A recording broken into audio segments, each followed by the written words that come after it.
folding table was in the middle of the bridge. 6:47 in the morning. My F-350 loaded with feed, my coffee still hot in the cup holder, and a card table blocking the only bridge between my new land and the rest of the county. A woman in a pastel polo shirt stood behind it with a clipboard, waving me down like she was running a checkpoint in a war zone. I eased to a stop. She walked up to my window, smiling the way people smile right before they ruin your morning. Good morning, sir. I'm Karen Whitaker, president of the Whitestone Creek HOA. Yeah. This bridge belongs to the community. I'll need $75 for a bridge use permit before I can let you through. I looked at her. I looked at the table. I looked at the hand-painted sign. HOA bridge, resident permit required. Then I looked at the woman on my passenger side who was already reaching through my open window with a laminated blue sticker in her hand, pressing it flat onto my windshield without asking. Whitestone Creek Resident Lot 47. She'd just tagged my truck like it was cattle. A man in a black hoodie, HOA, security printed across the chest, in peeling white letters, leaned his hip against my hood. His boot scuffed the bumper. He grinned at me like he'd been waiting for this. "Ma'am," I said, "I'm not in your HOA." Her smile widened. "Oh, I know, sweetheart. That's exactly why you have to pay. Outsiders pay more." Karen lifted her phone and photographed my license plate. "For our records. Cross this bridge again without a permit, and I'm calling 911 for trespassing on community property." I kept both hands on the wheel and kept my face still. 30 years of reading angry people across a conference table had taught me one thing. The loudest person in the room is almost never the one holding the leverage. She didn't know that yet. I wasn't going to be the one to tell her. 2 pickups waited in line behind me, both driven by men I'd never met. Neither one looked up. Both had that quiet, beaten-down expression of a person who'd been charged this toll before and had decided a long time ago it was cheaper to pay than to argue. One of them, a heavy-set man in a seed company cap, stared at his steering wheel like it was the only safe thing in the world. That's what got me. Not the table, not the sticker. Those 2 men, grown men, going still and small in their own trucks because a woman with a clipboard had decided she owned the road. I pulled my wallet out of my back pocket. I counted out $75 in 20s and a 5 and handed it through the window without a word. Karen beamed. She tore a page off a yellow receipt pad, the kind you buy at a grocery store, and scribbled on it in ballpoint pen. Received, $75. Bridge use permit, K. Whitaker. She handed it to me like it was a diploma. I folded the receipt in half. I put it in my glove box. I drove across my own bridge and didn't know it yet. In my rearview mirror, I watched her high-five her son. She actually high-fived him, like they'd scored a touchdown, like they'd just taken $75 off a stranger, and the stranger had earned it for being born in the wrong zip code. I didn't raise my voice. I didn't argue. I didn't call anyone. That's not how I'm built. I spent 30 years in rooms where people thought yelling was a strategy, and I watched every single one of them lose to the quiet guy with the paperwork. What I did instead was something Karen Whitaker wouldn't understand for another 6 weeks. I remembered the color of the sticker. I remembered the make of her son's hoodie. I remembered the exact phrasing, "This bridge belongs to the community," and the way she'd said it, like it was scripture. I remembered the handwriting on the receipt, the yellow of the receipt book, the hand-painted sign, the license plate photograph. I remembered the 2 men in the trucks behind me who'd been paying this woman for God knows how long. And I remembered something else, sitting unopened on my kitchen table 3 miles away. A manila envelope from the title company, 28 pages of deed documents and plat surveys I hadn't yet read, because I'd spent the week fixing a barn roof instead. She had no idea she'd just set up a toll booth on a bridge that wasn't hers. She had no idea the man she'd charged $75 had signed a deed the week before that he hadn't finished reading. And she had no idea that every word out of her mouth this morning, community property, resident permit, outsiders pay more, had been recorded by the dash cam I installed in my truck the day I retired from the federal government.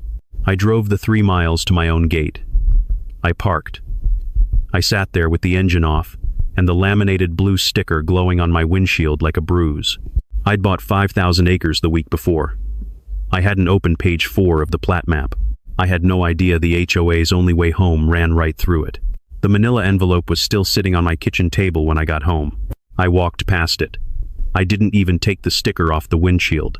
I went out to the barn, fed the 3 horses I'd inherited with the property, and spent 40 minutes repairing a stretch of barbed wire that coyotes had been ducking under. That's how I work. When something knocks me off center, I put my hands on a physical problem until my head clears. Karen Whitaker had knocked me off center, so I fixed a fence. My name is Ray Holloway. I was 52 years old, 6 weeks into retirement, 4 weeks into being a widower's kind of alone but used to it, and 3 weeks into owning 5,000 acres of rolling pasture I'd bought for 40 cents on the dollar from a rushed estate sale. I'd spent 30 years in the federal government reading the kind of paperwork most people throw in a drawer. I retired with a decent pension, my wife's life insurance, and a promise I'd made to her on her last good afternoon: buy the ranch, build the barn, get some peace. I was trying. The ranch part was done. The peace part was, apparently, going to take some negotiating. I drove into Cedar Hollow that afternoon for nails and feed. On the way back, I pulled into Mr. Alderman's driveway. Alderman was 78, ran 300 head on the property, bordering mine to the east, and had waved me over on the fence line my second day on the land. He'd told me to come by whenever, so I did. He was on the porch shelling pecans into a metal bowl. He looked up, took one look at my face, and started laughing before I said a word. "So you met Miss Whitaker yet?" I sat down in the other rocking chair. "She charged me $75 at a card table to cross the bridge this morning." Alderman laughed so hard he had to set the bowl down. "Lord, she's still doing that? You knew about this. Everybody knows about it. Nobody does anything." He cracked a pecan. "Karen Whitaker, president of that HOA going on 11 years now. Her father-in-law, Old Man Whitaker, he built that whole subdivision back in '09. 96 houses. He's the one threw that bridge up. Built it well?" Alderman grinned. "Built it cheap. Concrete and I-beams and some rebar he bought at auction. Always figured it was sitting half on somebody else's dirt. But back then, the land was owned by a trust out of Dallas that never sent anybody to check." He shrugged. "Nobody ever checked. I filed that one away. I didn't ask more. I've learned the best information you ever get is the information somebody volunteers without knowing it matters." 11 years, I said, unopposed. She fined the last man who tried to run against her. Something about his Christmas lights being non-compliant, warm white. Cost him $400. He dropped out. I thanked him and drove home. The manila envelope was still on the table. I still didn't open it. Some part of me was still in that morning, still hearing the two men in the pickups behind me go quiet. And I didn't want to mix that feeling up with paperwork. There's a reason lawyers tell you not to read a contract when you're angry. So I made dinner. I ate it alone at the kitchen table, right next to the envelope, and when the sun went down, I went out to the porch with a whiskey and watched the pasture turn blue. Headlights came up my drive. I knew before the car stopped who it was. A silver SUV, the kind driven by women who call themselves girl bosses on their Christmas cards. Karen Whitaker got out, carrying a clipboard and a stapled document, wearing the same embroidered polo she'd had on that morning, as if she'd forgotten to take the uniform off. I didn't stand up. "Mr. Holloway." She said it like a teacher calling a kid to the front of the room. "I wanted to come by personally to welcome you to the neighborhood and to discuss a few items of non-compliance I noticed on the drive-in." "Ma'am, I'm not in your neighborhood." She smiled. The same smile from the bridge. 6 hours later, fresh polish on it. "Well, that's actually what I wanted to talk about." She walked up onto my porch without being invited. She set the stapled document on the railing. Whitestone Creek HOA Neighborly Conduct Agreement, 12 pages. A signature line at the bottom of page 12, with my name already typed in. "Your fence," she said, pointing vaguely toward the north pasture. "It's painted a natural cedar tone. Our community aesthetic standard is whitestone tan. I can give you the paint code. We'd need it repainted within 30 days. That fence is on my land." "Yes, but it's visible from lot 47. I don't care about lot 47. Also," she continued, as if I hadn't spoken, "your cattle are visible from a resident's kitchen window. That's unacceptable per section 4.3 of our community standards." I looked at her for a long moment. "Ma'am, my fence is on my property. My cattle are on my property. Your community standards don't apply to me." She tilted her head, smiled wider, and said the sentence that, 6 weeks later, I would hear my lawyer read out loud in a courtroom. "Honey, if you use our bridge, you're in our HOA enough." I didn't answer. I just watched her. She took that silence as victory. She pulled out a second document, a notice of non-compliance, $250, payable within 7 days. and taped it to my porch post with a piece of blue painter's tape she produced from her pocket like a magician. 7 days, Mr. Holloway. After that it compounds, and if it goes to lean, well, she smiled that smile. You wouldn't want that. She walked back to her SUV. She drove off. The taillights made 2 red dots going down my gravel drive, and then they were gone, and I was alone with the sound of crickets and a $250 fine taped to a post on a house that was nowhere near her jurisdiction. I sat there a long time. I'd been yelled at by 2-star generals. A clipboard didn't scare me. But that envelope on my kitchen table, the one with the deed I hadn't read, was starting to feel heavier every time I walked past it. 4 days went by without a word from her. I spent them doing ranch work. I replaced 2 rotted porch boards. I ran a water line out to the south pasture. I did not paint my fence whitestone tan. I did not move my cattle out of sight of lot 47. I did not sign the neighborly conduct agreement. I did not pay the $250. I also did not open the manila envelope. Not out of fear, out of discipline. I'd spent enough years reading paperwork for a living to know the worst thing you can do with a document is read it angry. You miss the one clause that matters. On the 5th morning I needed groceries. I drove down my gravel drive, turned onto the county road, and came around the bend to the bridge. She'd raised the stakes. There was no folding table this time. There was an orange and white construction barrier, the heavy plastic kind the highway department uses, dragged across both lanes of the bridge. A hand-painted plywood sign was propped against it in block letters I could read from 30 yards out. HOA residents only. Outsiders. $75 bridge fee, or turn around. I stopped. I put the truck in park. I turned my dash cam toward the barrier and let it run. Karen came out from behind a parked SUV on the far side, clipboard in hand. Same polo. Her son was leaning on a pickup a few feet behind her, arms crossed, wearing the HOA security hoodie like it was a uniform he'd earned. She walked right up to my window. Mr. Holloway, good morning. You still owe $250 for the fence violation. Until that's paid, you do not have bridge access. I kept my hands on the wheel. Ma'am, you can't deny me access to the only road off my own land. It's not a road. It's an HOA-maintained private bridge. It's the only way in or out. That's not my problem. Pay the fine or turn around. Ma'am, step back from my truck. She didn't. She leaned closer. One more word, and I'm calling 911. Then call 911. She blinked. That wasn't the response she'd been rehearsing. For half a second, the smile cracked, and I saw what was underneath it. A woman who'd run this play 100 times and never had anyone say, yes, please. She recovered. She pulled out her phone. She actually dialed. I kept the dash cam running.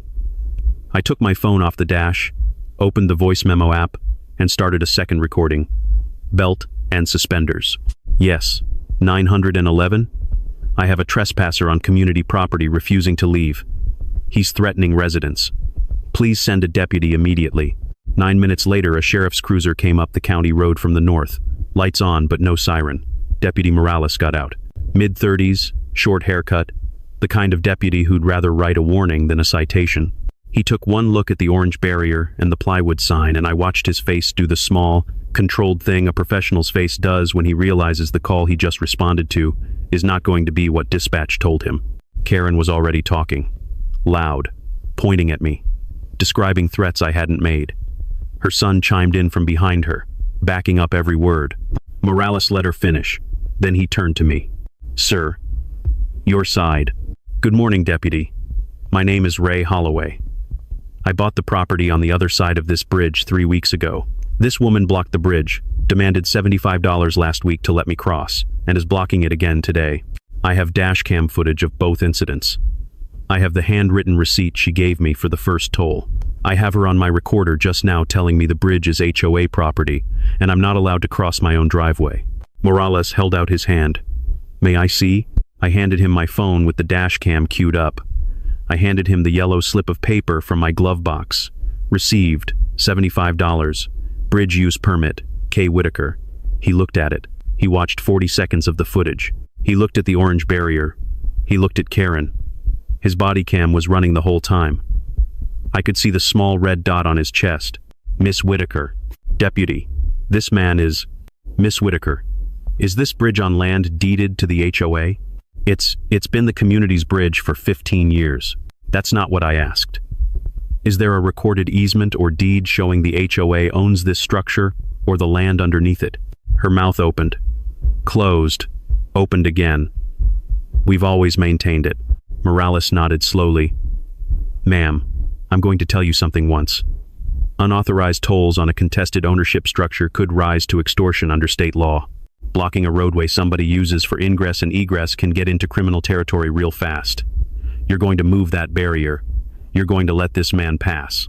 And you are not going to collect another dollar from anyone at this bridge until you can show a deputy, a deed. You can't. I can, ma'am. And I am. Her son shoved off the pickup and stepped forward. This is our... Morales raised one finger. Son, stop talking. He stopped talking. Karen stared at me.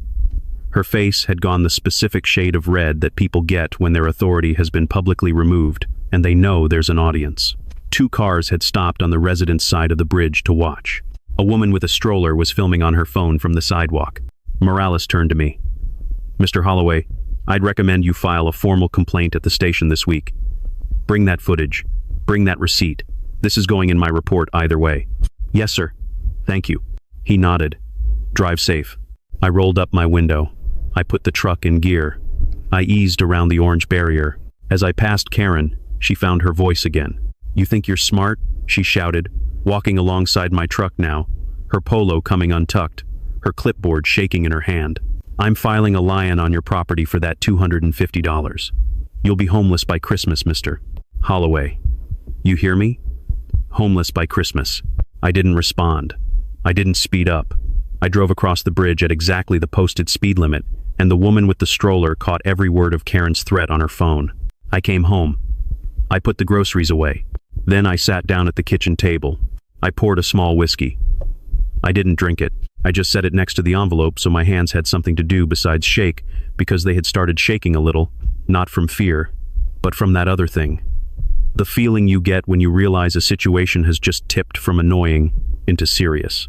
I opened the envelope, 28 pages, crisp title paper, plat map folded into the back. I spread it across the whole kitchen table. I clicked on the lamp and leaned over it.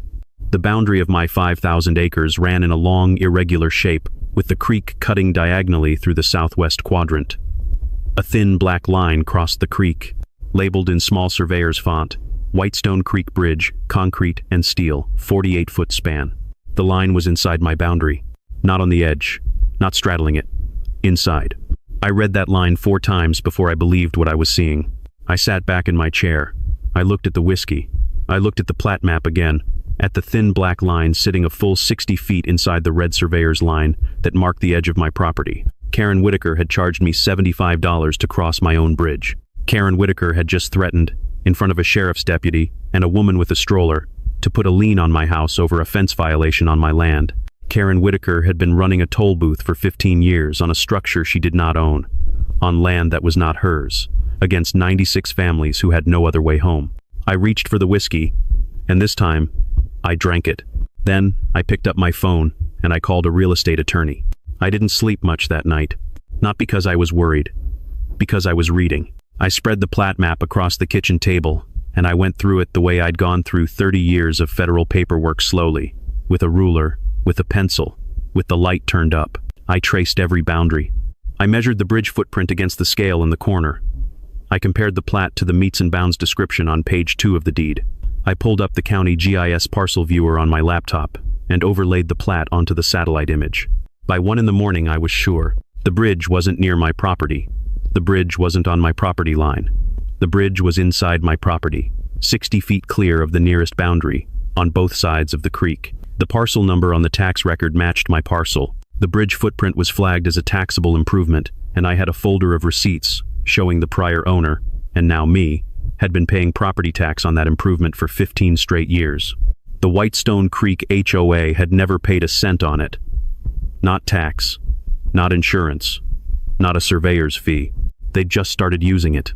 At 8 the next morning, I called Paula Reyes, the real estate attorney Mr. Alderman had recommended to me the week before.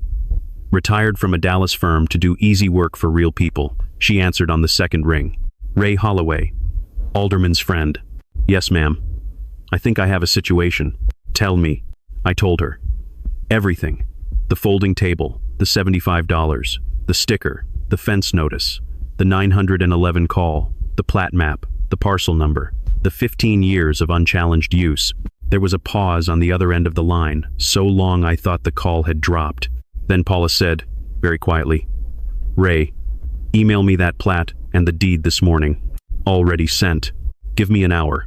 She called back in 40 minutes. I put her on speaker and sat at the kitchen table with a fresh pot of coffee. "Okay, Ray, here's the plain English. You don't just own the land near the bridge, you own the bridge. There is no recorded easement in this county granting the HOA access to that structure or the parcel it sits on. None."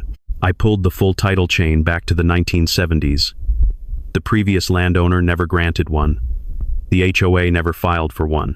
Old Man Whitaker, I see his name on the original subdivision plat. He built the bridge on land that wasn't his, and he never bothered to formalize it. He just assumed a rural trust out of Dallas wouldn't notice. Nobody ever checked.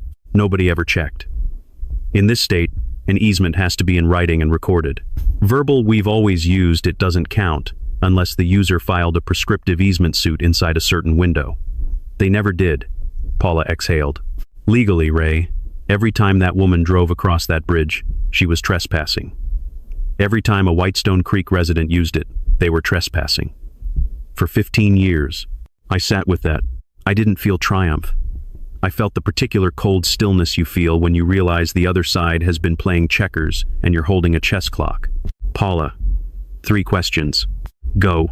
Can I legally block the bridge? Yes. Can I charge them to cross it? Yes. Toll it. Lease it. Fence it off. Your choice. Can I sue them for 15 years of unauthorized use, and for the fence fine, and for the lien she just threatened? Trespass. Unjust enrichment. Slander of title the second she files. Possibly extortion on the toll collection. Clean sweep. I looked out the window. The sun was coming up over the pasture. Everything gold. One more question. What should I do? Paula was quiet for a beat. Ray, if I were your lawyer, and I'd like to be, my advice is this. Do not block the bridge. Do not post signs. Do not tell the HOA what you know. Let her keep escalating. She's already threatened a lien. She's already called 911 on you once. She's going to do something dumber. Every time she does something dumber, her exposure gets bigger, and your damages get bigger. Let her build the case for us. You're telling me to wait. I'm telling you to let her finish digging. She's at 15 feet deep. She's going to keep going. And if she hurts somebody, we add that to the complaint. But Ray, listen to me. Don't retaliate. Don't shut the bridge. Don't cut anybody off. Not because we can't. Because a judge will want to see that you behaved like a grown-up while she behaved like a clipboard dictator. The contrast is what wins. Understood. I'll draft a title chain opinion letter today. Notarized and ready. My paralegal will start pulling HOA meeting minutes and the county recording index. We're building a shelf, Ray. She fills it up for us. Paula. Yeah. Thank you. Don't thank me yet. Thank me when she's crying. I hung up. Then I did something I hadn't done since I got to this property. I started a folder. Plain manila, black marker on the tab. Whitestone Creek exhibits. I started dropping things into it in the order I'd collected them. The yellow toll receipt, a dash cam still of the folding table, a photograph of the notice of non-compliance on my porch post, a screenshot of the HOA website calling the bridge our community entrance, 15 years of tax records showing the bridge taxed to my land, a certified copy of the deed and plat, the full 911 dash cam, and a request I filed that afternoon for Deputy Morales' body cam footage. 9 items before dinner. I didn't file a lawsuit. I didn't send a cease and desist. I didn't call Karen. I didn't answer when she emailed me that afternoon, demanding the $250 by Friday. I just kept filling the folder. That evening, Alderman came by. I told him, without drama, what the plat said. He listened. Then he started laughing the wheeze laugh a 78-year-old man gets when he's trying not to fall out of a porch chair. Ray, tell me you're not joking. Certified plat. Paula Reyes confirmed it this morning.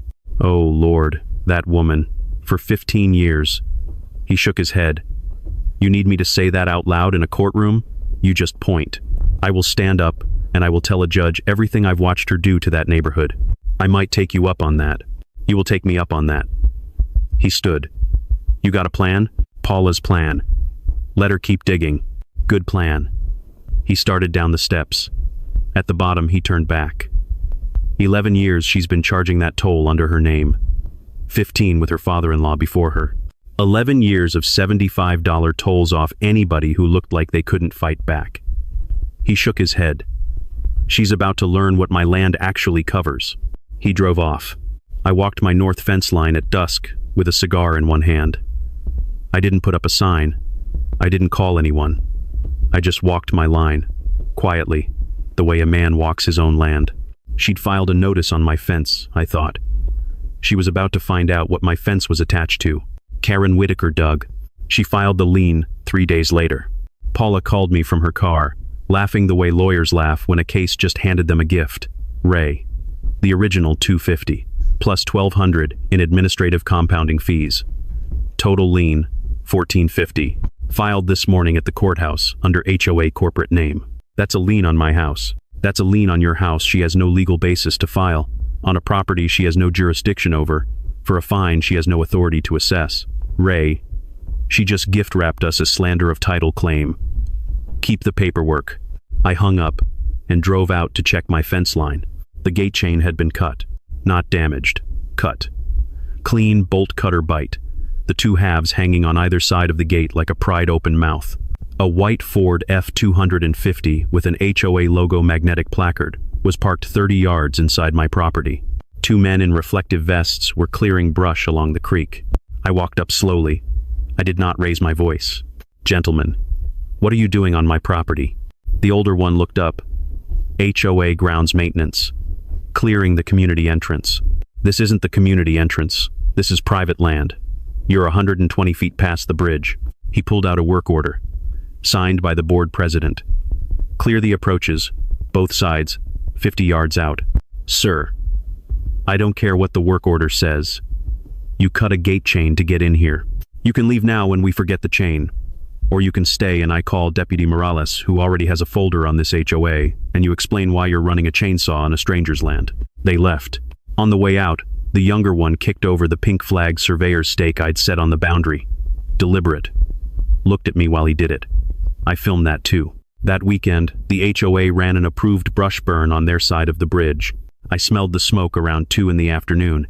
The wind had been southerly all morning. By 4 it shifted northwest, and the fire jumped the creek. It burned 3 acres of my south pasture before the volunteer fire department contained it a stretch of fence, an oak tree that had been there since before the Civil War, gone.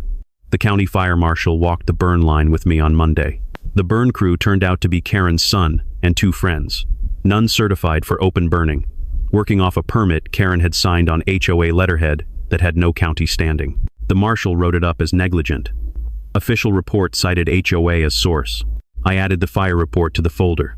Then Karen did the thing that, looking back, was the moment she stopped being a nuisance and became a defendant. She posted on Facebook. The HOA community page had 1,200 followers. She posted a photo of my truck taken from her own bridge stakeout with a caption I'll give you word for word because I screenshotted it before she could edit. Residents, please be on alert.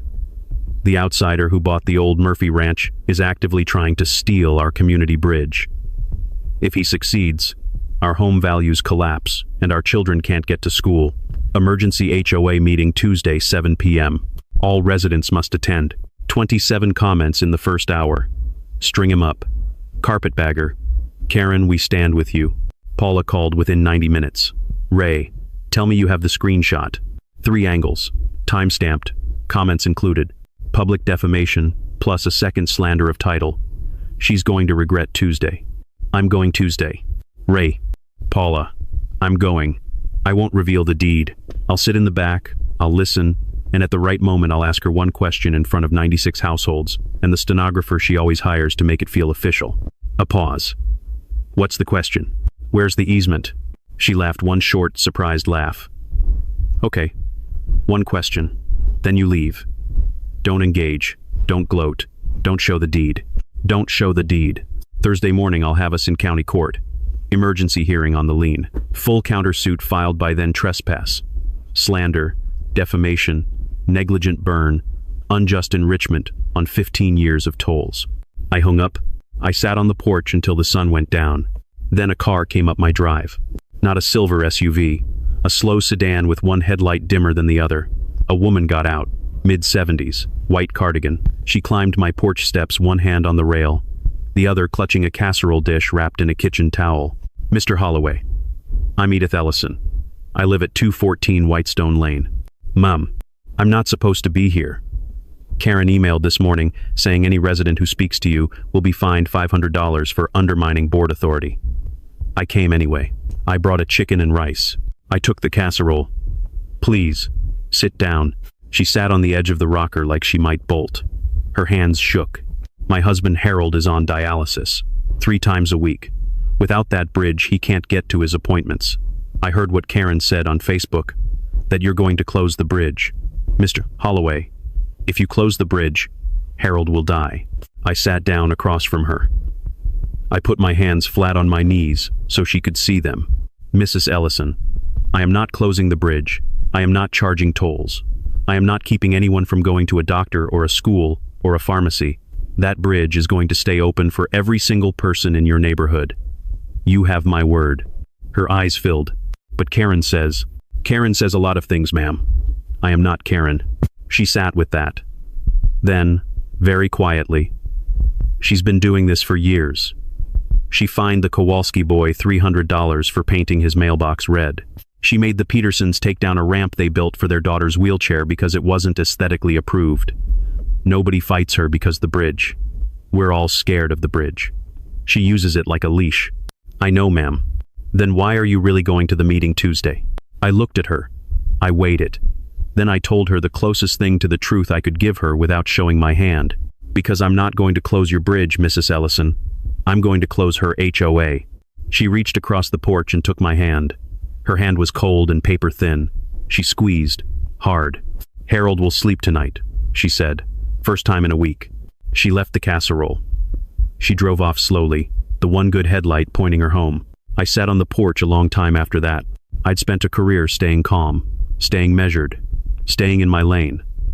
I'd been trained not to take things personally, not to escalate, not to let one bad actor pull me into her rhythm. But there's a line. Mrs. Ellison's hand on mine was the line. I went inside and I called Paula. "File everything tonight, all of it, and get me on the agenda for Tuesday's meeting, officially, in writing. So she can't say I crashed. On it. Paula." "Yeah." She called a public meeting to turn her neighbors against me. "I'm going to go ahead and accept the invitation. Tuesday night, 7 o'clock, Whitestone Creek Clubhouse." I parked my truck in the overflow lot 2 blocks away and walked in.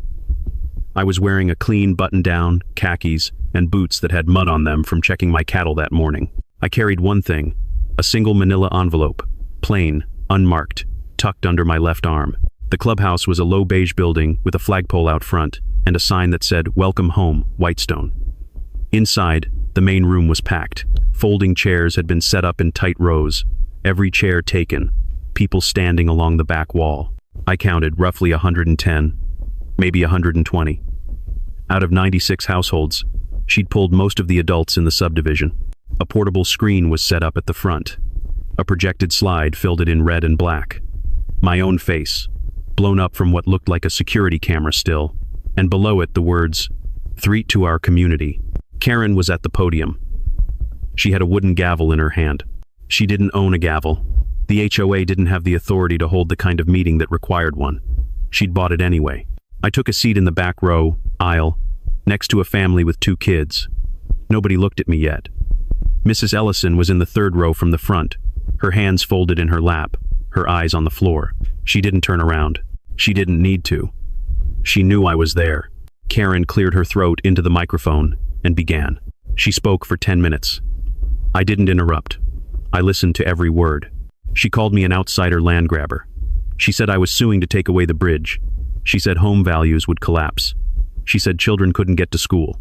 She said the board had evidence I had threatened HOA members, which she did not show. She said my cattle were a nuisance. She said my fence was an eyesore. She said the lien she had filed was completely legal and just the beginning. She proposed 2 motions. 1. Authorize emergency HOA funds up to $20,000 to fight me in court. 2. Declare me persona non grata in the neighborhood, barred from the clubhouse, the pool, and the community bridge. About halfway through her speech, some residents applauded, others didn't. I watched the ones who didn't. 2 rows up, a man in a work shirt was looking down at his boots. A woman near the coffee table was slowly shaking her head at nothing. Mrs. Ellison hadn't looked up once. Karen finished. She raised the gavel. All in favor of motion 1. I raised my hand. She stopped. She saw me. For a moment, she didn't place me, eyes narrowing, searching, and then she did. And a small, delighted smile spread across her face. The same smile from the folding table, the same smile from my porch, the same smile she'd probably been practicing in a mirror for the last 3 days. Well, she adjusted the microphone. Look who decided to show up. Ladies and gentlemen, the trespasser himself. Come on up, Mr. Holloway. Come on up and defend yourself in front of your betters. Somebody in the middle of the room laughed nervously. Nobody else did. I stood up. I walked down the center aisle, slowly, carrying the unmarked manila envelope. I did not look at Karen. I did not look at the projected slide of my own face. I looked at the stenographer, a woman in her 40s, with a machine set up on a folding table beside the podium, dutifully typing, and I nodded at her, just once, so she'd know I saw her. I reached the front. I stood to the side of the podium. I did not take the microphone. I did not open the envelope. I turned and faced the room. Good evening. My name is Ray Holloway. I own the ranch on the other side of the bridge. I have not threatened anyone in this room. I have not sued anyone yet. I am here tonight because your board president posted my photograph on a public page with 1,200 followers and asked everyone in this neighborhood to show up to discuss me. The room was very quiet. Before I say anything else, I have exactly one question for this board and for this community. I would like everyone to hear the answer. I let the silence stretch, not for drama, to make sure the stenographer got it on the record. Can anyone hear Miss Whitaker? Any board member? Any resident? Show me the recorded easement or deed that grants this HOA the right to use the bridge at the entrance of your neighborhood. Not a memory, not a tradition. A recorded document, filed with the county. Which one of you has seen it? Nobody moved. I waited. 8 seconds. 10. Long enough for the stenographer's keys to catch up and then to fall silent. Karen laughed. It came out forced. Mr. Holloway, we don't need a document. That bridge has been ours for 15 years. It belongs to us. It's always belonged to us. It always will belong to us. 3 times. She said our bridge or belongs to us 3 times in one breath. Into a microphone. In front of a stenographer she had hired. In a meeting she had called. On a Tuesday night in front of 100+ witnesses. I didn't smile. I didn't react. I turned to the stenographer. Ma'am, could you please read that back for the record? The stenographer looked at Karen. Karen looked at the stenographer. The stenographer looked down at her machine, scrolled up, and because that was literally her job, read it back. Quote, we don't need a document. That bridge has been ours for 15 years. It belongs to us.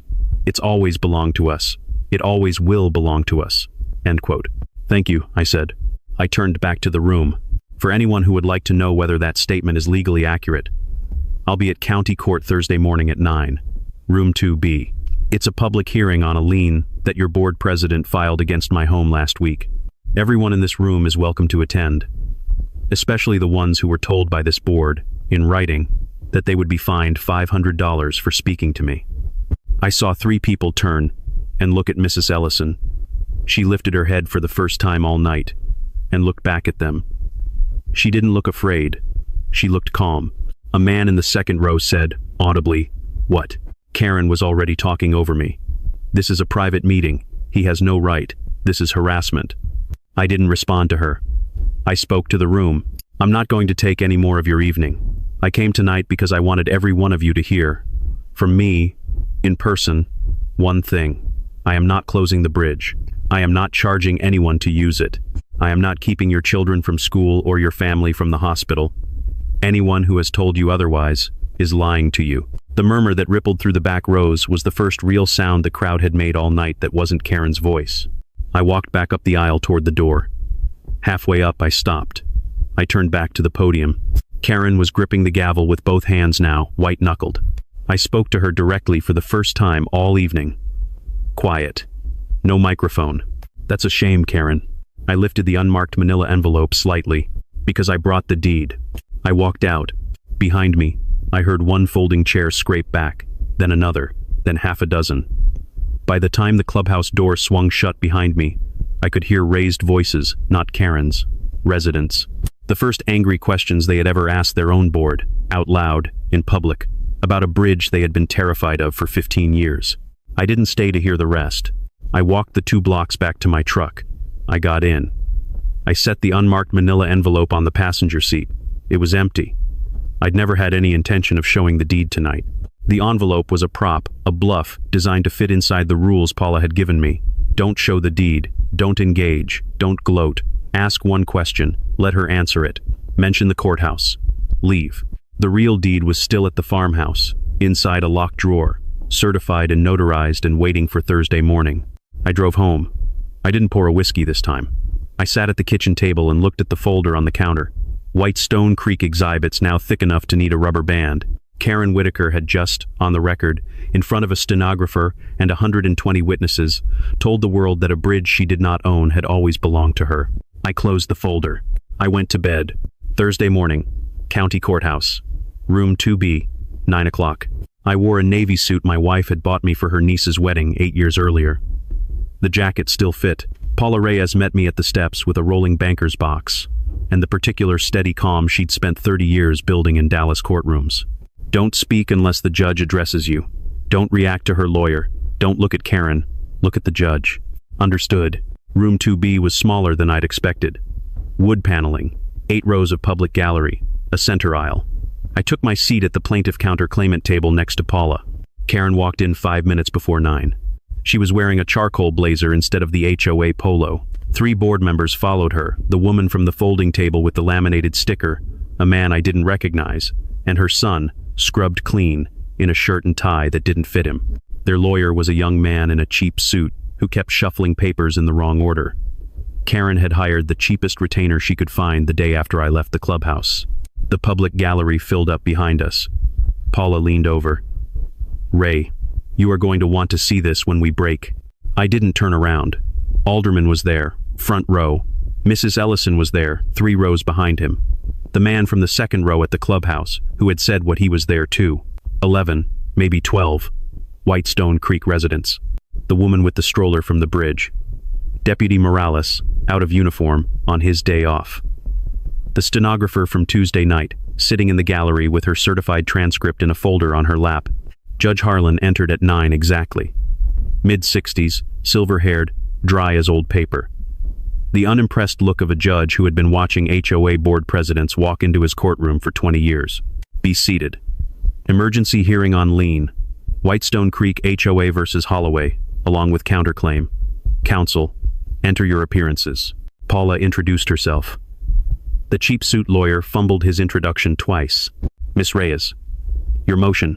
Paula stood. Your Honor, 2 matters in sequence.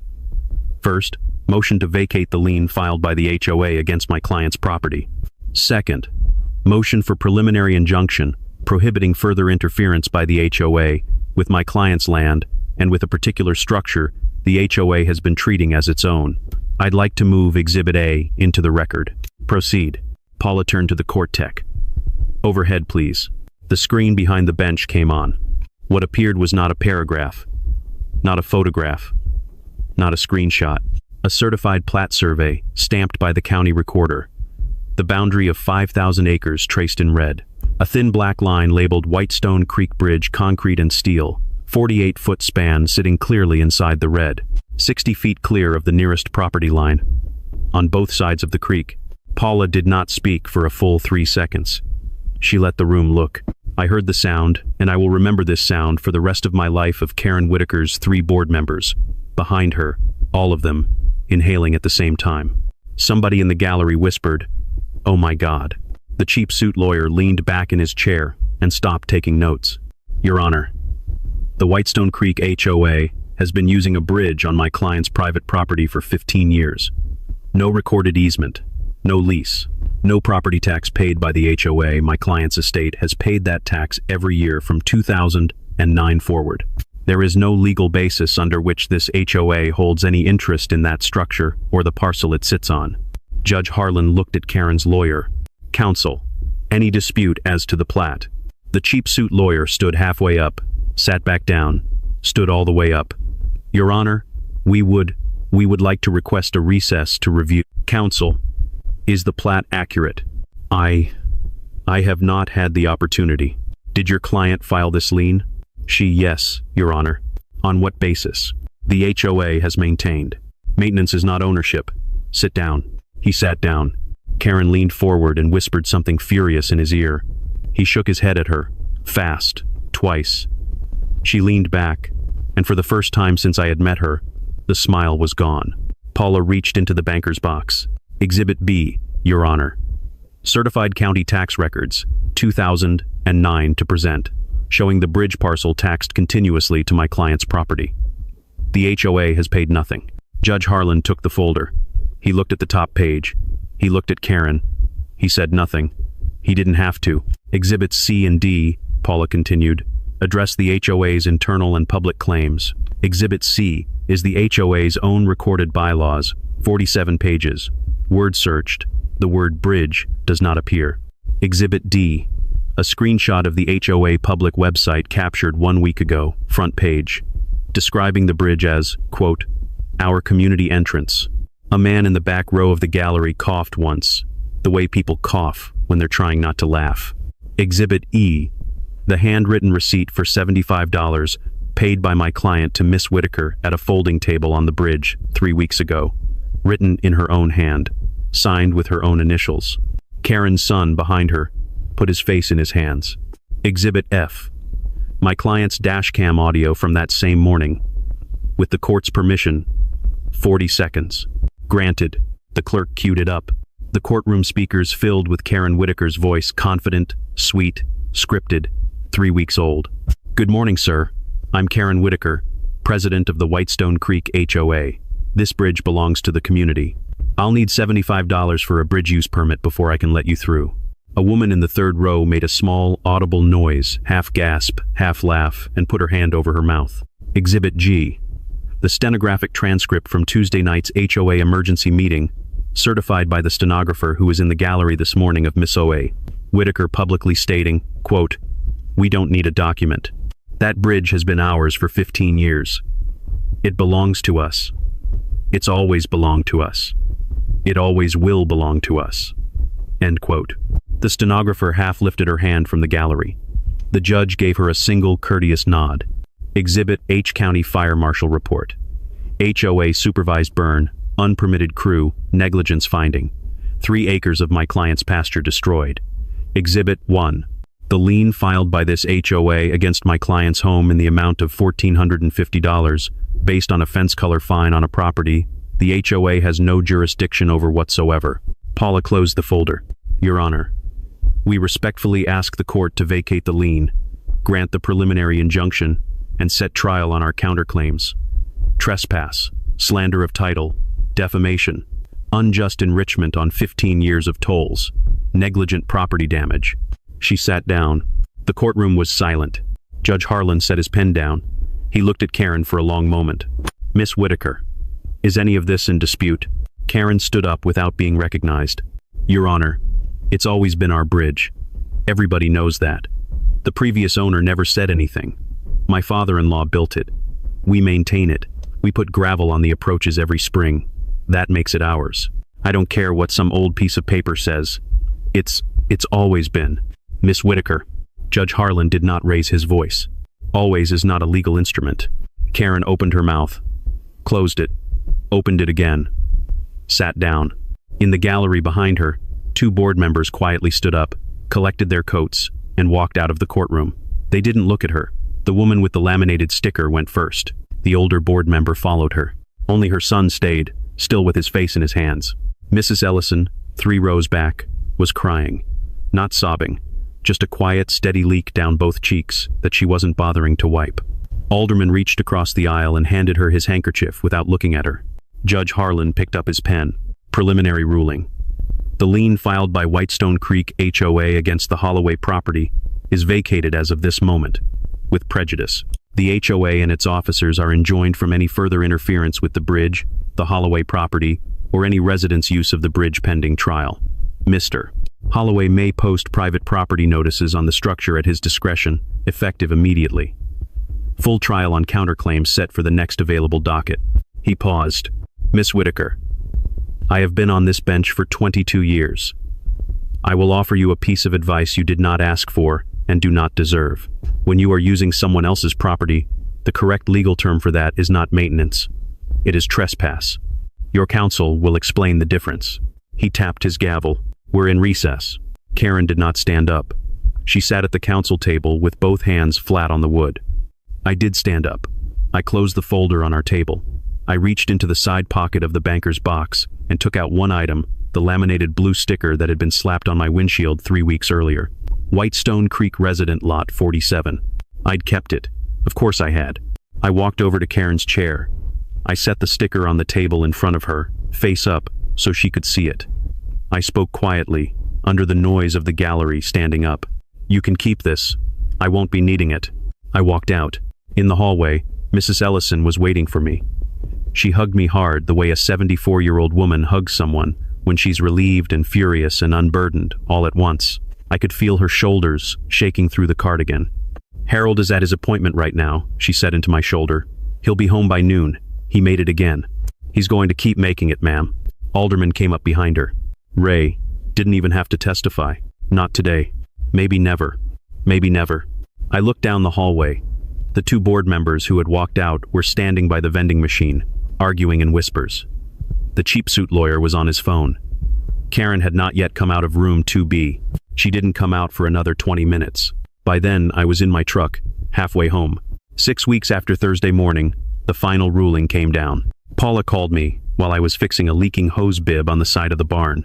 Ray, you ready for the numbers? Go. Full settlement. HOA owes you $380,000. That's 15 years of unjust enrichment on the tolls, 3 acres of burned pasture, the oak tree, the fence, the cut chain, the negligent burn, slander of title, and defamation. Lien formally voided. On record. Attorney's fees covered. $380,000. $380,000. Now, the part you're going to want to think about carefully. The judge has indicated he'll sign off on whatever easement arrangement you want to put on the record going forward. You own the bridge. You set the terms. You can keep it private. You can charge them $1 a year. You can fence it off tomorrow. Your choice. I wiped my hands on a shop rag. I looked out across the pasture toward the creek. Write it up this way, Paula. Recorded easement, granted voluntarily by me, in perpetuity, to the residents of Whitestone Creek subdivision. No tolls, no HOA checkpoints, no gates. Residents cross freely, 24 hours a day, ambulance access guaranteed. The HOA as a corporate entity has no authority over the structure. They don't maintain it. They don't inspect it. They don't put a single sign on it. I maintain it. At my cost. Paula was quiet for a moment. Ray, you're giving up a lot of leverage. I'm not doing this for leverage, Paula. I'm doing this for Harold Ellison. She drafted the easement that afternoon. I signed it on Monday. It was recorded with the county on Tuesday. By then, the rest of the neighborhood had already started happening without me. The HOA had to pay the settlement, and the only way to pay it was a special assessment on its members, $2,100 per household, 96 households, due within 60 days. The notice went out on a Wednesday. By Friday, somebody had filed a public records request for the last 10 years of HOA dues disbursements. What that request turned up was not surprising to anyone who'd lived there for more than a year. Karen's son's landscaping company, an LLC that existed mostly on paper, operated out of his pickup, had been receiving the HOA's entire annual landscaping contract every year for 11 years. No bids, no competing quotes. Roughly $40,000 a year, paid out of residents' dues to a company owned by the board president's immediate family. The county district attorney's office opened an investigation the following Monday. 2 weeks after that, the HOA held an emergency recall vote. I didn't go. I wasn't invited, and I wouldn't have attended if I had been. But Alderman texted me the tally from the parking lot at 10 o'clock that night. 71-8. She's out. New interim board sworn in. Ellison nominated as president. Passed unanimously. A second text came in a minute later. Interim Board's first motion. Officially rename the bridge on all HOA and county maps. Not Whitestone Community Bridge anymore. Plat name. The name the surveyor gave it 40 years ago. Holloway Crossing. Ellison seconded it. Passed. I sat on the porch for a while after that one. Holloway Crossing. It wasn't a name I had picked. It wasn't even a name I had known about. The original surveyor back in the 1980s had labeled it on the plat after the family who'd owned the land before the Dallas Trust, the Holloways. No relation to me, long gone. The county had let the name lapse. Karen's father-in-law had renamed it on informal signs. Nobody had ever corrected the record. Now, in a strange, small way, a bridge I had accidentally bought had been given my name back by the neighborhood that had spent 15 years being taxed across it. I didn't know what to do with that feeling, so I did what I always did. I went out and worked. The first Tuesday morning after the recall vote, I drove my F-350 across the bridge at 6:47 Habit, same time I'd crossed it the first morning. No folding table, no orange barrier, no clipboard, no laminated sticker, no son in a hoodie. The gravel approaches had been cleaned up, the weeds trimmed back, the hand-painted plywood signs gone. A woman walking her dog on the Whitestone side waved at me. I waved back. 2 houses down from the bridge entrance, a for sale sign had gone up on a lawn the week after the ruling. Karen Whitaker's house. I drove past it slowly, the way you do when you see something you know you're going to see for a while. It sat on the market for 14 months. Nobody wants to buy into the neighborhood that lost the bridge lawsuit. Realtors called it a story property. She dropped the price 3 times.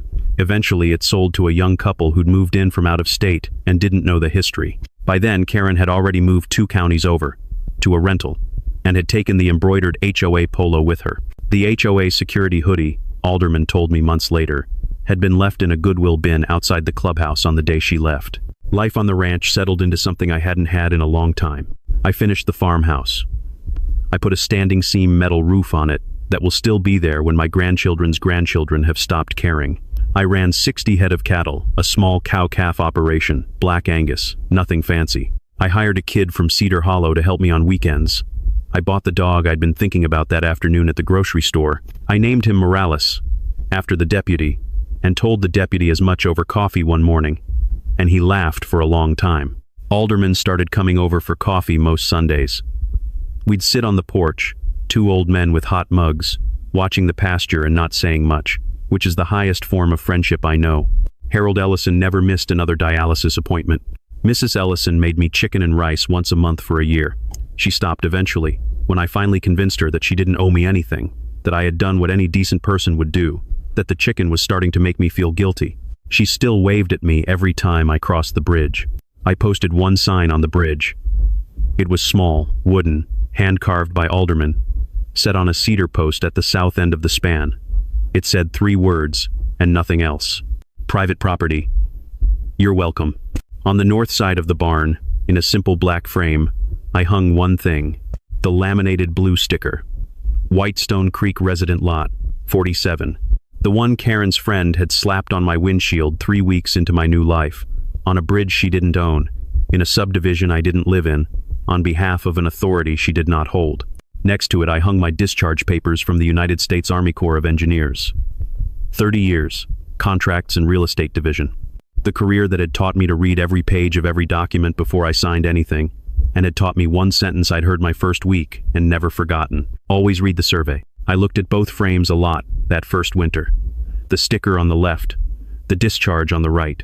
A laminated piece of plastic that had once been a threat, hanging next to a piece of paper that had been, in a quiet way I hadn't understood until I needed it. The reason the threat hadn't worked. Sometimes my niece would visit and ask me why I kept the sticker thing. And I'd tell her the story the short way, the way you tell a child a story, leaving out the lean and the fire and the 911 call and the Facebook post and the 74-year-old woman shaking on my porch. A woman once tried to charge me $75 to cross a bridge, I'd say. Turned out I owned the bridge. And she'd laugh, every time, the way children laugh when a story has the clean shape of a story. But the last line, the line I never said out loud to her, was the one I said to myself, quietly, standing in the barn on winter mornings, looking at the 2 frames side by side. She'd tried to make me pay a toll on her bridge. Turned out, she'd been crossing mine her whole life,